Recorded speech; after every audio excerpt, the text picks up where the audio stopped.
Chennai metro rail திட்டத்தின் ஒரு முக்கியமான அம்சமாக திருமயிலையில் ஒரு அதிசயம் நிகழ்த்தப்பட உள்ளது. அது என்ன என்பதை தற்போது பார்க்கலாம்.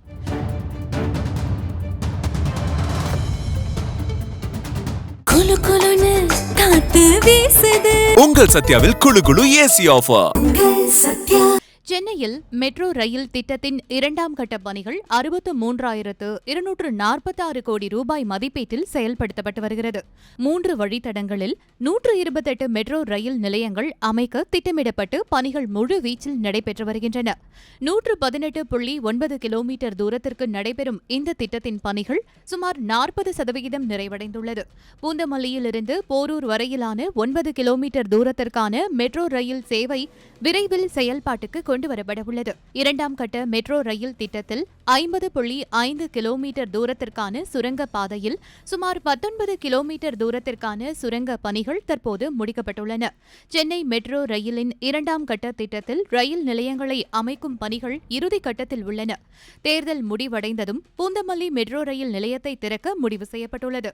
இந்நிலையில் மெட்ரோ ரயில் திட்டத்தில் திருமயிலை ரயில் நிலையம் ஒரு முக்கியத்துவம் வாய்ந்ததாக பார்க்கப்படுகிறது.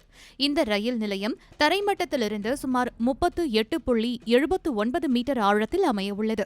இதற்கான கட்டுமான பணி மிக தீவிரமாக நடைபெற்று வரும் நிலையில் 2028ஆம் ஆண்டு பொதுமக்களின் பயன்பாட்டுக்காக திறக்கப்படும் என்று எதிர்பார்க்கப்படுகிறது. மாதவரம் சிப்காட் ரயில்கள் வழித்தடம் தரைப்பரப்பிலிருந்து 17 மீட்டர் ஆழத்தில் முதல் மற்றும் 35 மீட்டர் ஆழத்தில் 3வது தளத்திலும் இயங்கும். பூந்தமல்லி லைட் ஹவுஸ் ரயில்கள் சுமார் 24 மீட்டர் ஆழத்தில் 2வது தளத்தில் இயக்கப்படும். குறிப்பாக 3 மற்றும் 4வது வழித்தடங்கள் ஒன்றை ஒன்று சந்திக்கும் வகையில் இந்த ரயில் நிலையம் அமைக்கப்பட உள்ளது.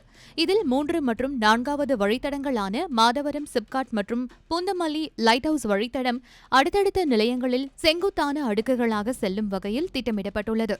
அதாவது குறுகலான பகுதிகளான கச்சேரி சாலை போன்ற பகுதிகளில் நிலம் கையகப்படுத்துவதை குறைப்பதற்காக இந்த செங்குத்து வடிவமைப்பு தேர்வு செய்யப்பட்டுள்ளதாக அதிகாரிகள் தெரிவித்துள்ளனர். திருமயிலையில் ரயில் நிலையத்தில் பிரதான இணைப்பு தளம் மற்றும் 3 ரயில் தளங்கள் என்று நிலத்தடியில் மொத்தம் 4 நிலைகள் உள்ளன.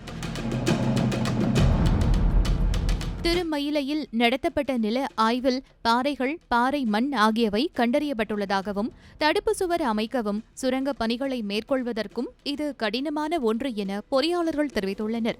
இந்த பணிகள் அதிகபட்சம் 8 மாதங்களில் நிறைவு செய்ய திட்டமிடப்பட்டுள்ளது. அதன் பின்னர் சுரங்க பணிகளை தொடங்க திட்டமிடப்பட்டுள்ளது. இந்த ரயில் நிலையம் கட்டி முடிக்கப்படும் போது இந்தியாவிலேயே இது ஒரு ஆழமான மெட்ரோ ரயில் நிலையமாக திகழும் என்று அதிகாரிகள் தெரிவித்துள்ளனர்.